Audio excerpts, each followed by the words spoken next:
Quand Asha, 23 ans, n'a pas donné de nouvelles lors de son voyage de randonnée en solo, soigneusement planifié dans l'Utah, son père a su qu'il était arrivé quelque chose de terrible à sa fille indépendante. Les équipes de recherche ont parcouru des kilomètres de nature sauvage pendant des semaines, mais n'ont absolument rien trouvé. C'était comme si elle avait marché entre les arbres et avait simplement cessé d'exister. Puis 6 ans plus tard, un pêcheur amateur a aperçu un éclat jaune profondément sous la surface d'un lac. Quelque chose de lourd et gorgé d'eau qui n'avait rien à faire là. Mais ce qui était enveloppé à l'intérieur a laissé les enquêteurs face à des preuves qui ne collaient tout simplement pas.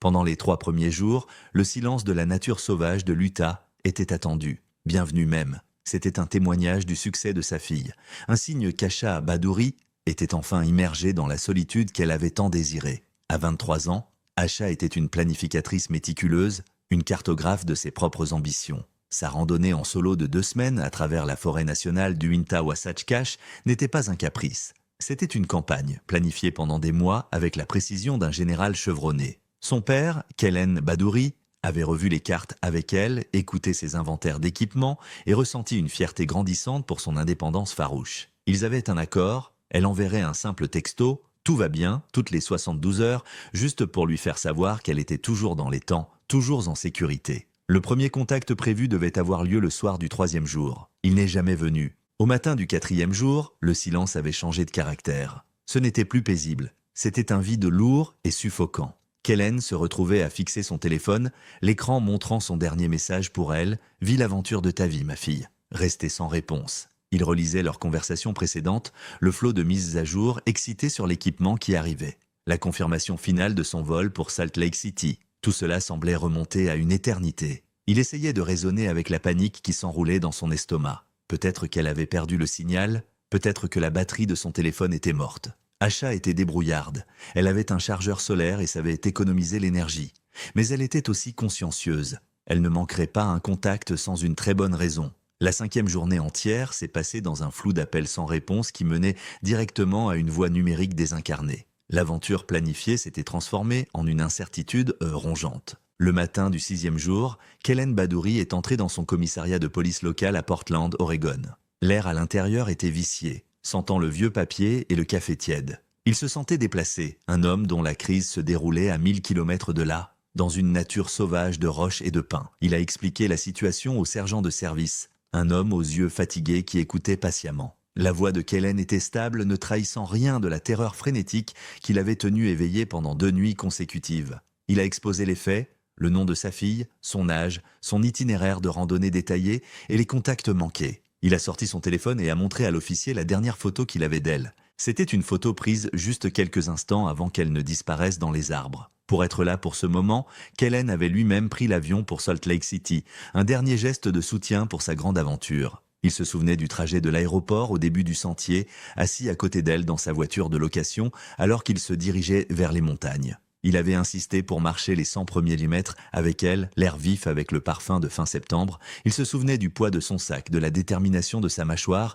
et du sourire brillant et naturel qu'elle lui avait donné quand il avait levé son téléphone. Sur la photo, Asha avait l'air invincible. Elle se tenait sur un petit pont en bois, s'appuyant légèrement sur ses bâtons de randonnée. Sa chemise violette brillante était une tache de couleur vibrante contre les verts et bruns sourds de la forêt. Ses lunettes encadraient des yeux pétillants d'anticipation. Et perché au sommet de son énorme sac à dos, un phare de soleil synthétique, se trouvait son tout nouveau sac de couchage jaune vif. C'était la dernière image d'elle, un moment de pur commencement plein d'espoir, maintenant transformé en pièce à conviction. La police de l'Oregon a été professionnelle, prenant les informations et l'assurant qu'il les transmettrait aux autorités compétentes dans l'Utah. L'appel a été passé et en quelques heures, une opération de recherche et de sauvetage a été mobilisée par le bureau du shérif du comté de Summit.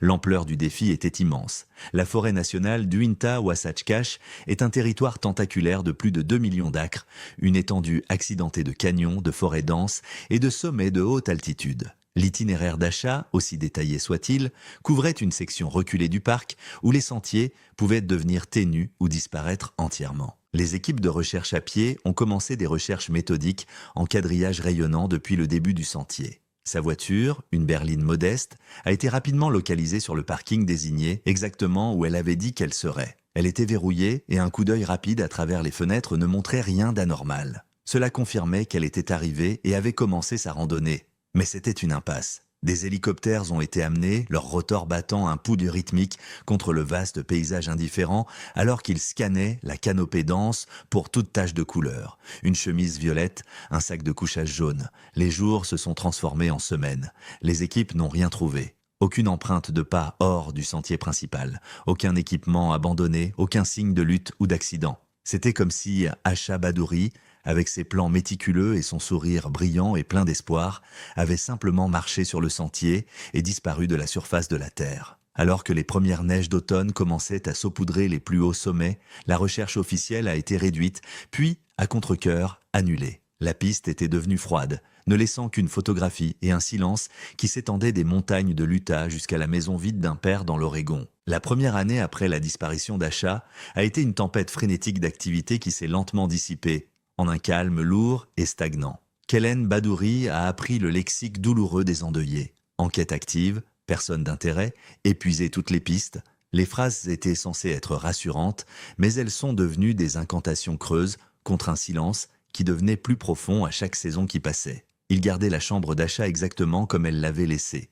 Une carte topographique des Sierras épinglée à son mur, un livre à moitié fini sur sa table de nuit, le parfum de son parfum s'accrochant encore faiblement à l'air. C'était un musée d'une vie interrompue, et Kellen en était le seul conservateur tourmenté. Il appelait le bureau du shérif du comté de Summit chaque semaine, puis chaque mois, jusqu'à ce que le détective assigné à l'affaire commence à paraître las, sa voix offrant la même sympathie douce et pratiquée sans nouvelles informations. En 2014, le dossier d'Asha Badouri avait été déplacé d'un bureau à un classeur, officiellement désigné comme « classé ». C'était l'un des dizaines de dossiers similaires, une collection de questions persistantes et de tragédies silencieuses. C'est à cette époque que le dossier a atterri sur le bureau du détective Miles Corban, un homme calme et méthodique qui avait le don de voir des modèles là où d'autres ne voyaient que le chaos. Ce n'était pas un faiseur de miracles, mais il était patient. Et il croyait qu'aucune affaire n'était jamais vraiment morte. Certaines dormaient juste. Il sortait le dossier d'achat tous les quelques mois, relisant les rapports initiaux, fixant la photo souriante de la fillot sur le pont, le jaune vif de son sac de couchage, une cruelle moquerie. L'affaire le dérangeait, c'était trop propre. Aucune preuve d'attaque animale, aucun signe de chute, aucun témoin qui avait vu quelque chose d'inhabituel. Les gens ne s'évaporaient pas simplement. Au printemps 2015, lors de l'un de ses examens de routine, Corbin a décidé de plonger plus profondément dans la criminalistique numérique, un domaine qui, selon lui, n'avait reçu qu'un regard superficiel lors de l'enquête initiale de 2012. L'ordinateur portable d'achat, qui était resté dans un casier à preuve pendant près de 3 ans, a été allumé. Les enquêteurs initiaux avaient scanné les courriels et les messages récents, ne trouvant rien de notable. Mais Corbin cherchait autre chose, les échos plus faibles d'une vie numérique. Il s'est plongé dans les historiques de navigation, les fichiers en cache et les signets oubliés. Et là, enterré dans un dossier de liens liés à la randonnée longue distance, il l'a trouvé, un signet vers un forum en ligne obscur, presque archaïque, appelé The Ridgeline Collective. Le site web était une relique d'un Internet antérieur, un forum simple basé sur du texte pour les passionnés de plein air sérieux, presque fanatiques. C'était un endroit où les gens discutaient d'équipements ultra légers, débattaient autour des mérites de différentes méthodes de purification de l'eau et partageaient des histoires du sentier. Corbin a commencé le processus fastidieux de recherche de toute activité liée à Asha. Il a trouvé son nom d'utilisateur, HAB, et une poignée de messages des mois précédant son voyage. Ils étaient à le banal, demandant des conseils sur les chaussures de randonnée pour pieds étroits et des conseils pour gérer les approvisionnements alimentaires lors d'une randonnée de 2 semaines. Mais ensuite, il a trouvé un fil de messages privé. L'échange était avec un utilisateur qui se faisait appeler Cairn Wraith. Ces messages publics étaient de troublants, épousant une philosophie radicale qu'il appelait randonnée fantôme. Il écrivait sur la tyrannie de la grille et la pureté de la véritable invisibilité. Ces messages étaient remplis d'une menace étrange, presque poétique, décrivant comment se déplacer dans la nature sauvage sans laisser une seule trace, comment vivre de la terre d'une manière qui ferait de vous un fantôme, effacé d'un monde de surveillance et de responsabilité. Pour beaucoup sur le forum, c'était un excentrique cinglé. Mais dans les messages privés, son ton avec Asha était différent. Il était persuasif, presque manipulateur. Il semblait s'être accroché à son désir de solitude, le tordant en quelque chose de plus extrême. « Tu ne cherches pas la solitude, tu cherches l'oblitération », lisait l'un de ses messages. Se tenir sur un sommet et savoir qu'aucune âme sur la planète ne sait où tu es, ce n'est pas de la solitude, c'est de la liberté. Les réponses d'Asha étaient hésitantes mais curieuses. Elle posait des questions pratiques, mais il était clair qu'elle était intriguée par l'idéologie romantique et dangereuse qu'il vendait. Le dernier message du fil venait de Cairn Wraith, envoyé une semaine avant son voyage. Les Uinta sont un bon endroit pour s'entraîner à devenir un fantôme. Je peux te montrer les chemins qui ne sont sur aucune carte. Un choc a traversé le détective Corbin. C'était ça. C'était la première vraie piste en 3 ans. Elle présentait 2 possibilités terrifiantes. Soit Asha avait été convaincue de disparaître volontairement, de devenir un fantôme sous la tutelle de cet homme, soit elle avait arrangé de rencontrer un prédateur qui utilisait cette philosophie comme appât. Corbin a immédiatement commencé le processus d'identification de Cairn Wraith. C'était une fouille archéologique frustrante et moderne. The Ridgeline Collective était hébergée par une entreprise défunte dont les serveurs avaient été vendus et revendus. Il a fallu des semaines d'assignation et de querelles juridiques juste pour accéder aux données brutes. Les adresses IP associées aux messages de Cairn Wraith étaient anciennes et principalement inutiles, acheminées par des bibliothèques publiques et des cafés d'il y a des années. Mais l'équipe de Corbin a eu une percée. L'une des adresses IP de 2011 était liée à un réseau universitaire. En travaillant avec le département informatique de l'université, ils l'ont retracée jusqu'à un ordinateur spécifique dans la bibliothèque du campus, et de là à une connexion étudiante. Le nom qu'ils ont obtenu était inattendu, Alistair Finch. La piste numérique a commencé à s'illuminer. Ils ont trouvé des profils de médias sociaux sous ce nom, d'anciens billets de blog, tous faisant écho à la même rhétorique étrange et anti-société que Cairn Wraith. Pour la première fois, le fantôme avait un visage et un nom. Le sentiment d'élan dans l'enquête était palpable. Ils ont passé le nom dans toutes les bases de données qu'ils avaient, ils ont trouvé sa date de naissance, ses dernières adresses connues, ils se sont préparés à le traquer, certains qu'il était la clé. Kellen Badouri a été informé avec prudence qu'une piste importante était poursuivie. Pour la première fois en année, une lueur d'espoir a pénétré son chagrin. Il imaginait une confrontation, une confession, une réponse. Il imaginait Asha, vivant dans une cabane reculée, ayant subi un lavage de cerveau par cet homme. L'alternative était trop sombre à contempler. L'enquête sur Alistair Finch a atteint son apogée. Ils ont suivi ses mouvements après 2012, construisant une chronologie, prêts à le placer dans l'Utah au moment de la disparition d'Asha. Mais la chronologie les a menés quelque part où ils ne s'attendaient jamais. Les dossiers financiers et les données d'immigration ont fourni une vérité inébranlable et profondément frustrante. Alistair Finch avait été un étudiant d'échange étranger. Il était retourné dans son pays d'origine en mai 2012, 4 mois avant qu'Asha ne monte même dans son vol pour Salt Lake City. D'autres vérifications ont confirmé qu'il n'avait pas quitté sa maison à Perth, en Australie, depuis. C'était un cinglé, un guerrier du clavier qui prêchait une vie de disparition radicale depuis le confort de sa maison de banlieue à l'autre bout du monde. Il n'avait jamais mis les pieds dans les Uinta. C'était une impasse complète et totale. Le détective Corbin a dû passer l'appel à Kaylen. Il a expliqué la situation, la piste prometteuse, le travail méticuleux et le résultat final écrasant. Il a entendu l'espoir s'écouler de la voix de Kaylen, remplacée par une résignation creuse familière. Le fantôme qu'ils avaient chassé n'était que cela, une apparition, un écho numérique qui avait promis des réponses mais n'avait livré que plus de silence. L'année était maintenant 2016. Le dossier d'Asha Badouri a été retourné au classeur des affaires classées, maintenant plus lourd du poids d'une théorie échouée de plus. La lueur d'espoir avait disparu et les longues années froides s'étendaient apparemment sans fin. Pendant 6 ans, la nature sauvage de l'Utah a gardé son silence. Les saisons ont tourné, les neiges sont tombées et ont fondu, et le souvenir d'Asha Badouri s'est estompé de la conscience publique dans le chagrin silencieux de sa famille et les confins poussiéreux d'un dossier d'affaires classé. Le monde a continué. Puis, par un après-midi brillant et sans nuages de juin 2018, le silence a été brisé. La journée était parfaite. Le genre de journée de début d'été qui ressemblait à une récompense pour avoir enduré le long hiver. Sur la surface vitreuse du lac Silas, à des kilomètres de l'un des itinéraires de randonnée prévus d'Asha, Tyler Sims, 19 ans, essayait de persuader la population locale de Black Bass de mordre. Il était sorti dans son petit bateau en aluminium depuis l'aube, le doux clapotis de l'eau contre la coque, un rythme familier et apaisant. La pêche était son évasion d'un emploi d'été à stocker des étagères au supermarché local, un moyen de récupérer un morceau de nature sauvage pour lui-même. L'eau ce jour-là était inhabituellement claire, le résultat d'un printemps sec, permettant au soleil de pénétrer plus profondément que la normale,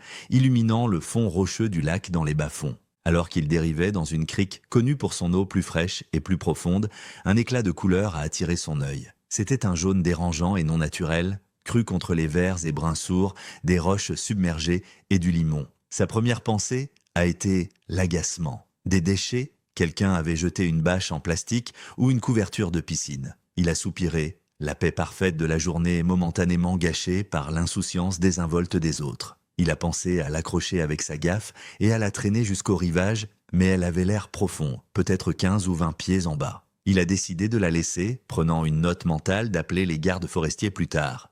Mais il ne pouvait pas se débarrasser de l'image. Il y avait quelque chose dans la forme.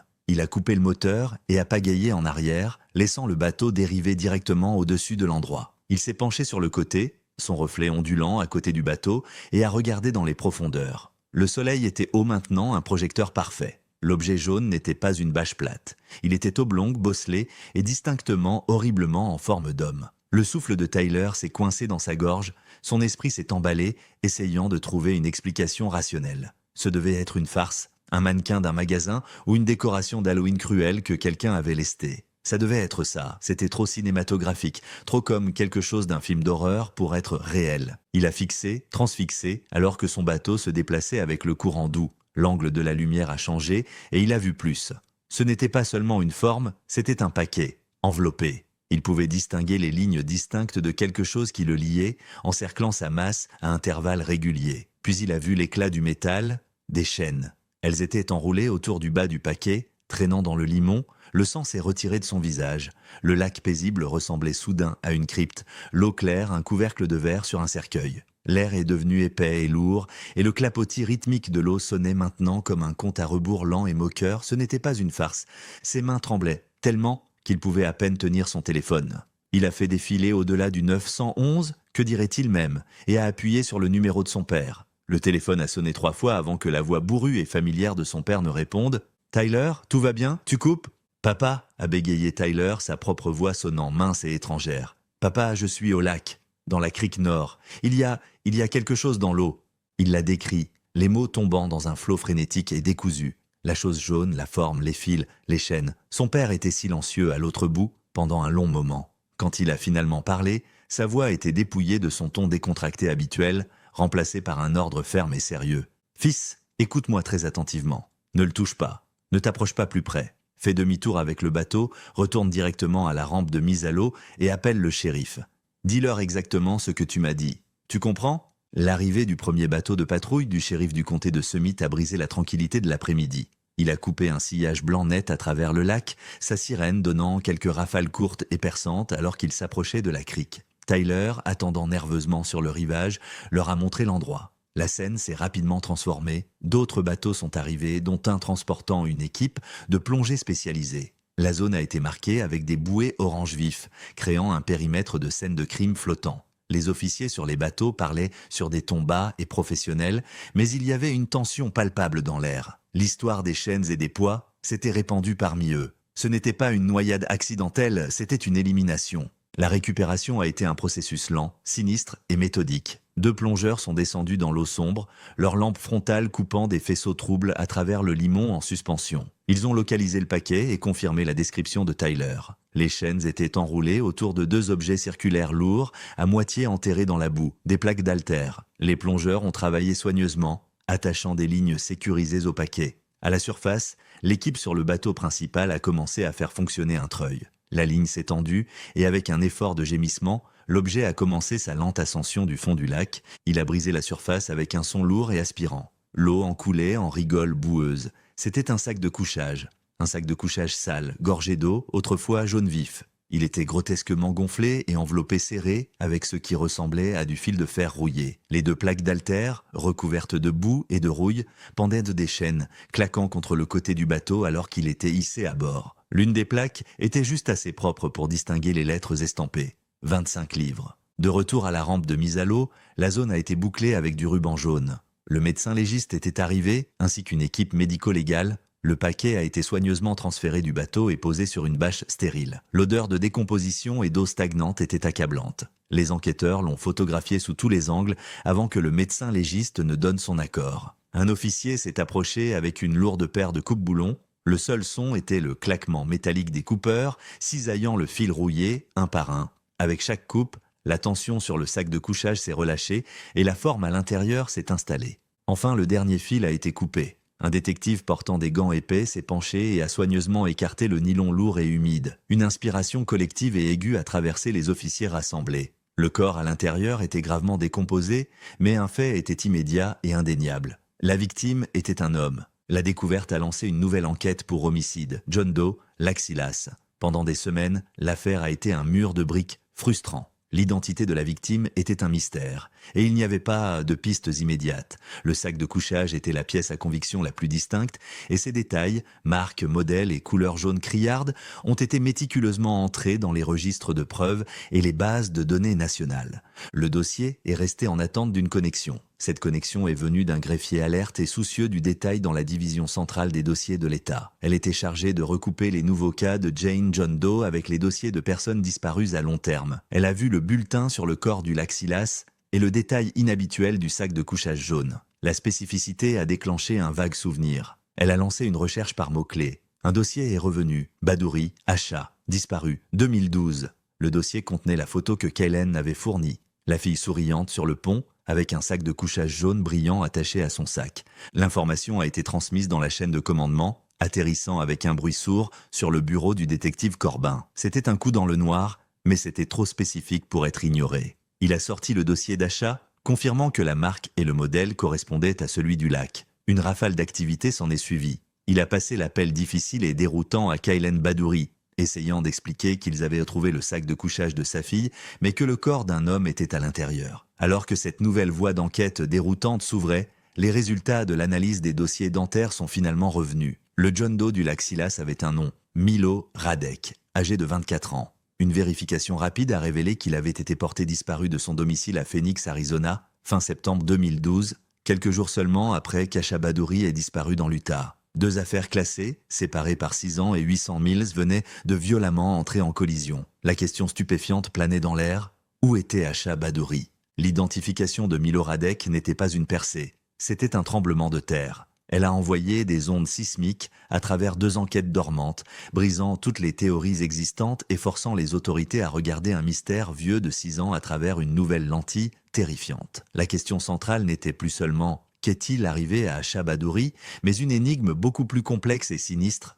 Comment un jeune homme de l'Arizona s'est-il retrouvé au fond d'un lac de l'Utah, enveloppé dans le sac de couchage d'une femme disparue de l'Oregon, les deux ayant disparu la même semaine en 2012 ? La nouvelle a été livrée à la famille Radek à Phoenix, une fin cruelle et déroutante à leurs années d'incertitude. Leur fils, qu'ils croyaient s'être perdu lors de l'un de ses fréquents voyages de randonnée en solo dans le sud-ouest, avait été assassiné et caché avec un effort froid et calculé. Pour Kaylen Badouri, l'information était un type de torture différent. La découverte du sac de couchage d'achat avait brièvement allumé une lueur d'espoir que des réponses étaient proches.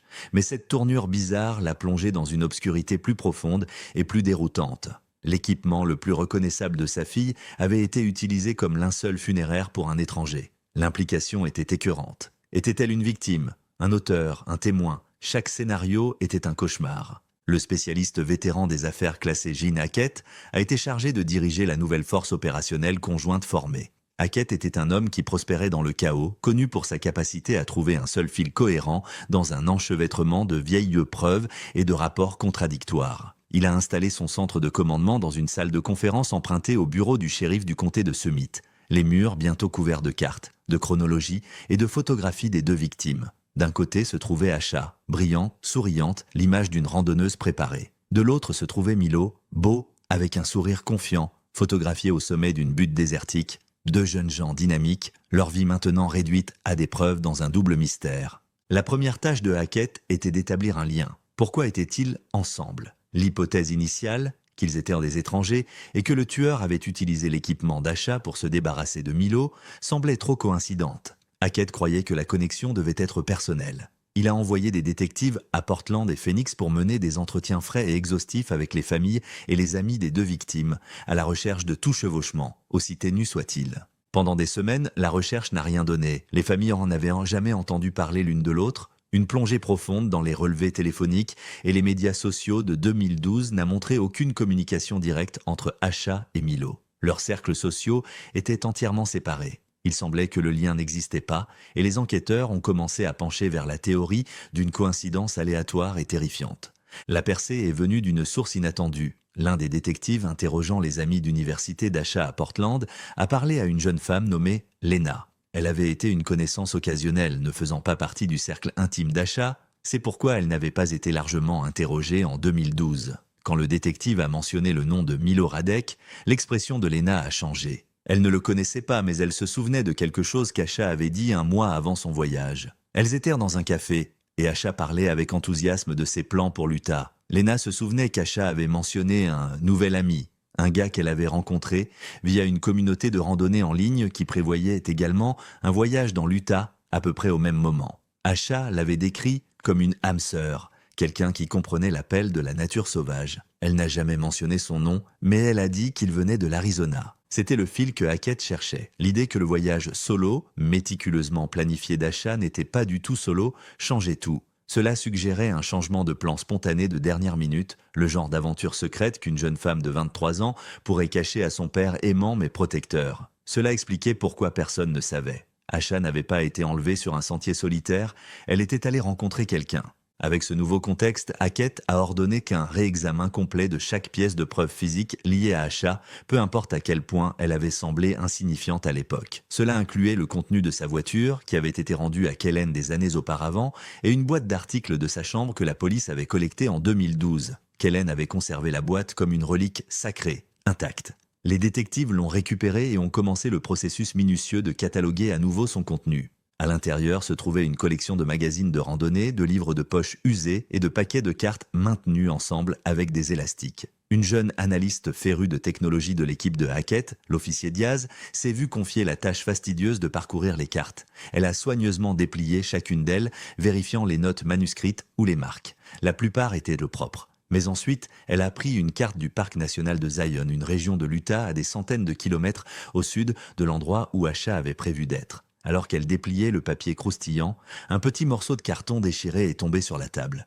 Il n'était pas plus gros qu'un timbre-poste, un coin arraché de quelque chose de plus épais. Le papier était bon marché, jauni, et d'un côté, imprimé dans une police kitsch fanée, se trouvaient les lettres « Lightmot » et en dessous, un numéro de téléphone partiel avec un indicatif régional de l'Utah. Cela ressemblait à un morceau de carte de visite. L'équipe a immédiatement commencé à chercher dans les annuaires d'entreprises de 2012 des motels dans l'Utah avec Light dans leur nom. Ils ont eu un résultat, The Starlight Motor Inn, un établissement miteux et délabré situé dans une ville oubliée juste à côté d'une autoroute secondaire, loin de tout parc national ou sentier pittoresque. C'était le genre d'endroit où les gens allaient quand ils ne voulaient pas être trouvés. La découverte a envoyé une nouvelle vague d'énergie à travers l'enquête. Pourquoi Asha ? Une planificatrice méticuleuse et passionnée de nature sauvage aurait-elle un morceau de carte de visite d'un endroit comme le Starlight Motor Inn ? Cela ne correspondait pas du tout à son profil. Mais cela correspondait au profil d'un rendez-vous secret. L'emplacement était un terrain d'entente sinistre et non descriptif, à peu près équidistant du point de départ prévu d'Asha et de la zone où la voiture abandonnée de Milo avait été discrètement récupérée par les autorités de l'Arizona en 2012. Un autre détail qui n'avait jamais été lié à l'affaire de l'Utah jusqu'à présent. Hackett a fixé la grande carte sur le mur, il a placé une épingle sur le Starlight Motor Inn. Il en a placé une autre sur le début du sentier où la voiture d'Asha a été trouvée et une troisième où la voiture de Milo avait été découverte. Puis il a placé une quatrième épingle sur le lac Silas. Les épingles formaient une constellation froide et dispersée de tragédies à travers l'état de l'Utah. Le Starlight Motor Inn était en son centre. Ce n'était plus seulement une piste potentielle, c'était le Nexus. Hackett savait, avec une certitude froide qui s'est installée profondément dans son ventre, que tout ce qui était arrivé à Asha Badouri et Milo Radek avait commencé, et probablement fini, dans les murs minces et crasseux de ce motel. Le Starlight Motor Inn n'était pas seulement hors des sentiers battus, c'était un endroit que le chemin avait oublié. Il se tenait voûté au bord d'une autoroute à deux voies, blanchie par le soleil, son enseigne un monument à la négligence. Le Saint avait depuis longtemps vacillé et s'était éteint, laissant une invitation clignotante et désespérée au Arlight Motel. Sa peinture écaillée, son parking en asphalte fissuré et l'odeur persistante de bière éventée et de désespoir racontaient une histoire de vie transitoire et de secrets gardés. Pour le détective Hackett et son équipe, arrivant dans la lumière crue d'un après-midi de 2018, c'était comme remonter dans le temps, au cœur du mystère. L'homme derrière le comptoir était aussi usé que le motel lui-même. Son nom était Orville et il avait acheté l'endroit quelques années auparavant. Quand Hackett lui a montré son insigne et a commencé à poser des questions sur 2012, Orville a juste ri, un son sec et râlant. Il n'était pas coopératif, prétendant qu'il avait acheté l'entreprise et rien d'autre. Les anciens dossiers? Il a fait un geste vague vers une salle de stockage humide et moisie à l'arrière, un cimetière de meubles cassés, d'appareils jetés et de piles précaires de boîtes en carton. S'ils sont quelque part, ils sont là-dedans, a-t-il dit, clairement désintéressé à aider. Bonne chance.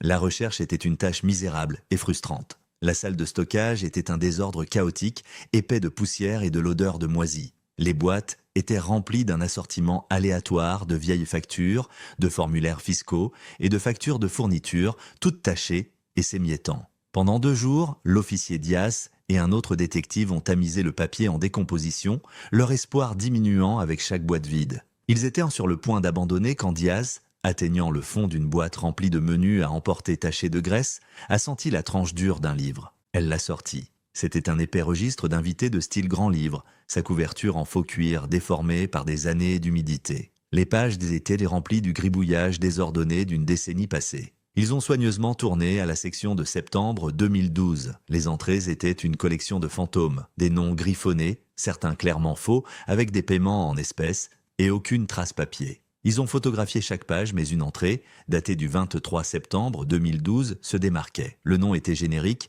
John Smith, mais c'était la note griffonnée dans la marge par l'ancien directeur qui a fait battre le cœur de Diaz contre ses côtes.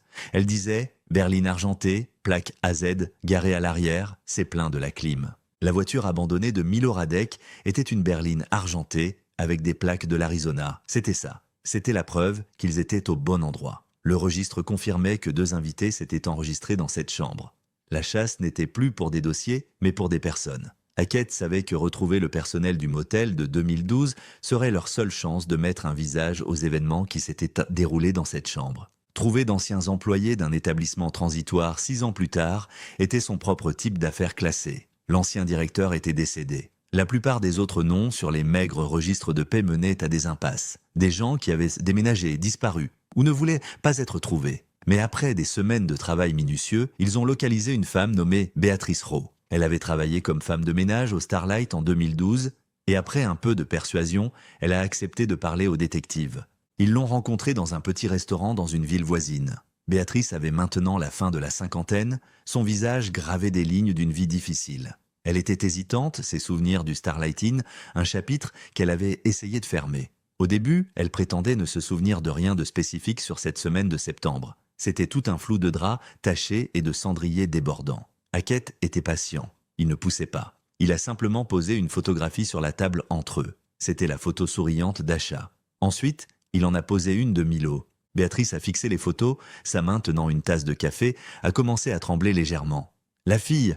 a-t-elle dit, sa voix à peine un murmure. « Je me souviens d'elle, elle semblait gentille, trop gentille pour un endroit comme celui-ci. » Les souvenirs, déverrouillés par les visages, ont commencé à faire surface par fragments. Elle se souvenait du couple dans la chambre 7. Le jeune homme, Milo, semblait nerveux, agité. La jeune femme, Asha, était calme, vigilante. Mais ce n'était pas seulement eux. Il y avait une 3e personne. Il n'était pas sur le registre, a expliqué Béatrice, son regard distant fixé sur le passé.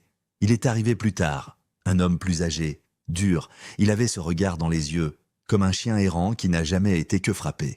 Méchant. Elle ne pouvait pas se souvenir de son nom ou de ce à quoi il ressemblait en détail, seulement le sentiment qu'il lui donnait. Un calme froid et prédateur. Il allait et venait de la chambre 7 sur une période de 2 jours. Le souvenir crucial est venu de la 2e nuit. Béatrice finissait son quart de travail tard, poussant son chariot de nettoyage le long de la passerelle extérieure. En passant devant la chambre 7, elle a entendu des voix. Une dispute. C'était fort, violent. La voix du jeune homme, haute et désespérée. Et celle de l'homme plus âgé, un rugissement bas et guttural. Elle ne pouvait pas distinguer les mots, juste le son brut et terrifiant. Puis, un bruit sourd, soudain et lourd. C'était un son si final qu'il a fait dresser les poils sur ses bras. Après cela, le silence.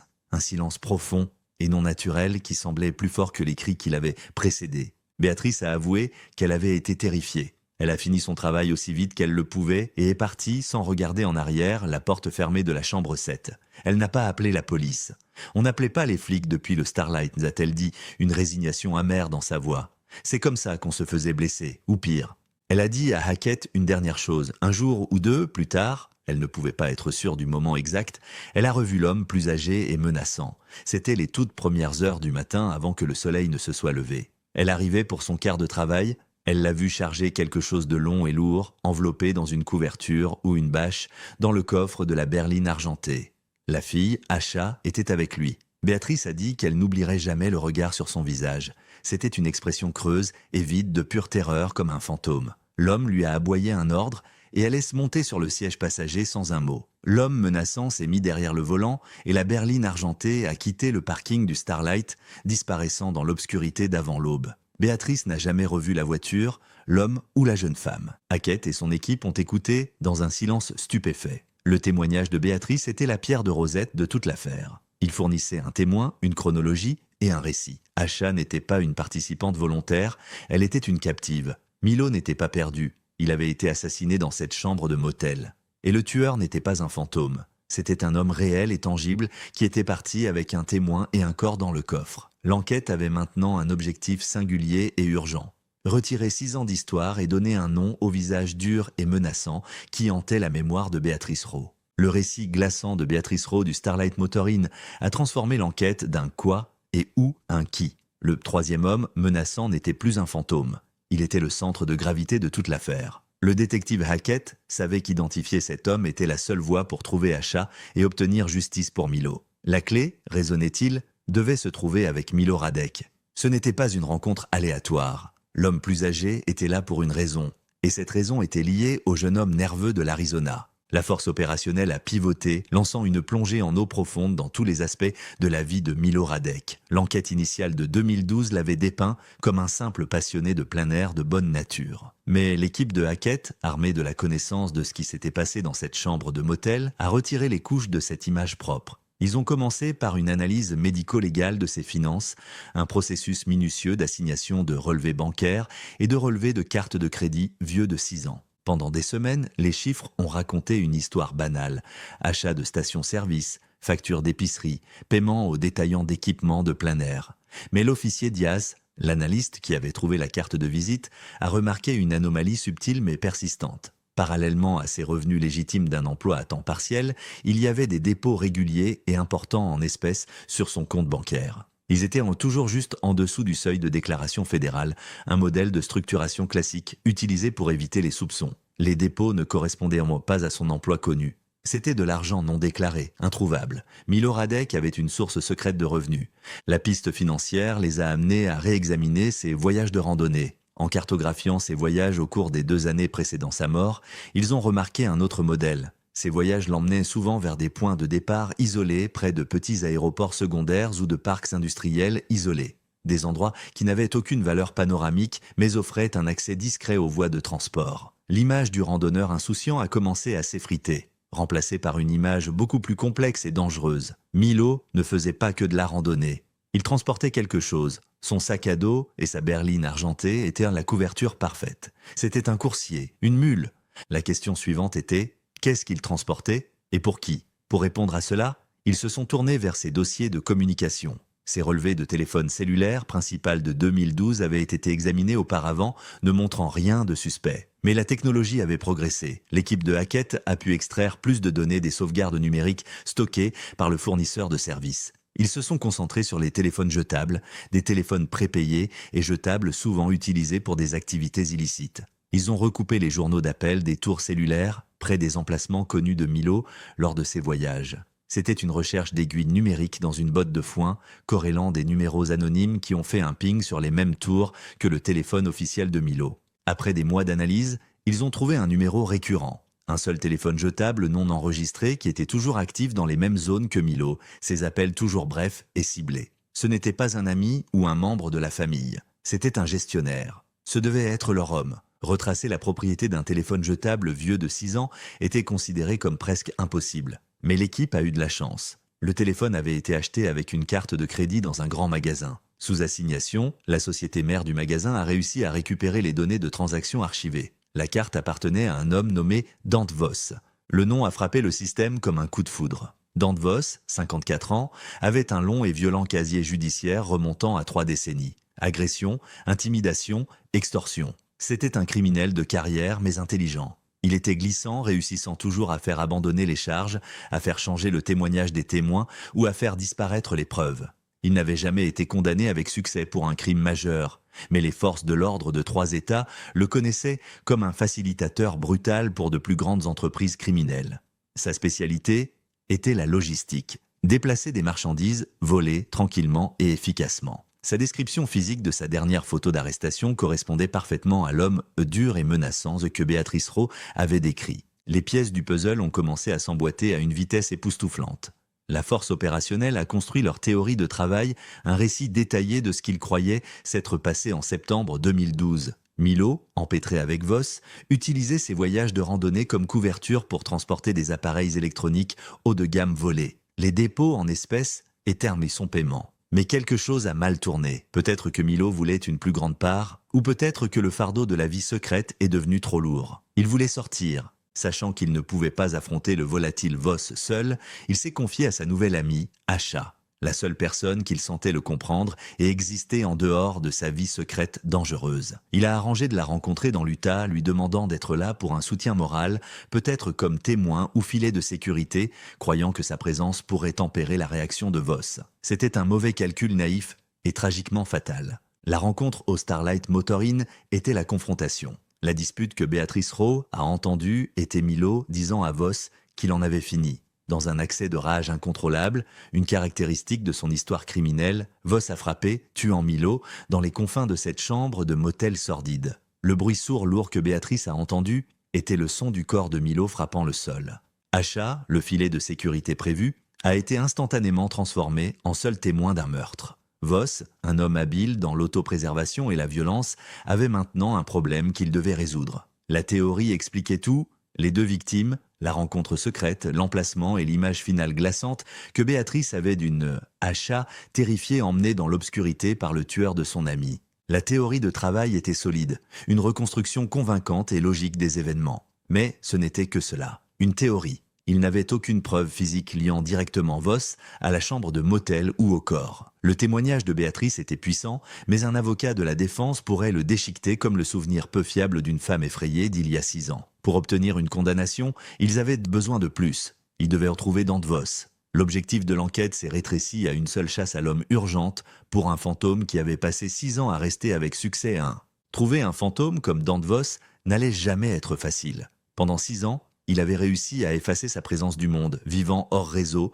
probablement sous un nouveau nom. La force opérationnelle a commencé le travail minutieux de construction d'un profil numérique et financier de l'homme depuis 2012, à la recherche de toute erreur, de tout faux pas qui trahirait son emplacement actuel. Ils ont tamisé des montagnes de données, cherchant des hommes correspondant à son âge et à sa description qui était apparue de nulle part à la fin de 2012, des hommes sans antécédents. C'était une recherche d'un fantôme dans une botte de foin de 40 millions de personnes. La percée n'est pas venue d'un algorithme sophistiqué, mais d'une facture de service public banale. Un analyste, recoupant les associés connus de Voss de sa vie criminelle passée, a trouvé un nom sur une liste de contacts d'une affaire de 2010. L'associé lui-même était maintenant en prison, mais l'analyste avait une intuition et a passé les parents de l'associé dans une recherche de dossiers publics. Le cousin de l'associé avait cosigné une demande de location en 2013 pour une petite maison dans une banlieue tranquille de la classe ouvrière de Boise, Idaho. Le demandeur principal sur le bail était un homme nommé David Vossen. L'âge correspondait. La date d'emménagement correspondait. C'était une piste mince, mais c'était la meilleure qu'ils avaient eue en des mois. Une équipe de surveillance a été dépêchée à Boise. La maison était une modeste maison d'un étage avec une pelouse bien entretenue et un petit potager à l'arrière. L'homme qui y vivait, David Vossen, était un voisin tranquille. Il restait pour lui-même, travaillait un emploi payé en espèces pour une entreprise de construction locale et payait son loyer à temps. Il ressemblait à n'importe quel autre homme d'âge moyen essayant de s'en sortir. Mais quand l'équipe de surveillance a obtenu une photographie claire et l'a passée dans la reconnaissance faciale contre les anciennes photos d'identité judiciaire de Dante Voss, ils ont obtenu une correspondance de 98%. Ils avaient retrouvé leur fantôme. Il n'y a pas eu de raid spectaculaire. Hackett voulait Voss intact et parlant. Un mardi matin tranquille, au début de 2020, 2 voitures banalisées se sont arrêtées devant la maison. Hackett et un autre détective ont marché jusqu'à la porte d'entrée et ont frappé. Quand Dante Voss a répondu, tenant une tasse de café, ses yeux n'ont montré qu'un éclair de reconnaissance avant qu'un masque d'indifférence ennuyée ne tombe sur ses traits. Il n'a pas couru, il ne s'est pas battu. Quand Hackett lui a montré le mandat, Voss s'est simplement retourné, a posé sa tasse de café sur le comptoir et a mis ses mains derrière son dos. La vie tranquille de banlieue de David Vossen était terminée. La salle d'interrogatoire était froide, stérile et silencieuse. Dante Voss était assis à la table en métal, non menottée, ressemblant plus à un homme gêné par une contravention qu'à un suspect dans un double homicide. Il dégageait une arrogance calme et pratiquée. Pendant la première heure, il a fait obstruction à chaque question avec une simple phrase dédaigneuse « Jamais entendu parler de lui, jamais été là, vous avez le mauvais gars ». Il a nié connaître Milo Radek, il a nié connaître Asha Badouri. Il a affirmé qu'il n'avait jamais mis les pieds dans l'état de l'Utah de sa vie. Il était patient, confiant et totalement impénétrable. Hackett l'a laissé construire son mur de mensonges, brique par brique. Il a écouté, il a hoché la tête et il a attendu. Puis, il a commencé sa propre construction méthodique. Il n'a pas accusé, il a présenté des faits. Il a glissé un dossier sur la table. À l'intérieur se trouvaient les relevés bancaires de Milo Radek avec les dépôts en espèces entourés en rouge. « Parlons du revenu supplémentaire de Milo », a dit Hackett calmement. Voss a haussé les épaules. Le gamin avait probablement un emploi de week-end. Ce n'est pas mes affaires. Hackett a glissé un autre dossier sur la table. Celui-ci contenait des données de tours cellulaires, des cartes montrant les pings, du téléphone jetable reflétant chaque mouvement de Milo. « C'est votre téléphone, Dante. Nous l'avons retracé depuis le point de vente. Il était toujours avec Milo, comme une ombre. » La mâchoire de Voss s'est tendue presque imperceptiblement, la première fissure dans la façade, puis est venu le Starlight Motor Inn. Hackett a disposé les photos de la scène de crime du registre d'invités récupérés. Il a pointé l'entrée pour la chambre 7, la note sur la berline argentée, avec des plaques de l'Arizona. La voiture de Milo, Dante, dans votre motel, la nuit où il est mort, n'importe qui aurait pu la conduire, a contré Voss, sa voix perdant une partie de sa désinvolture antérieure. Le gamin l'a probablement prêté à un ami. Il était avec une amie, a convenu Hackett, sa voix baissant légèrement. Une jeune femme. Nous avons un témoin, Dante.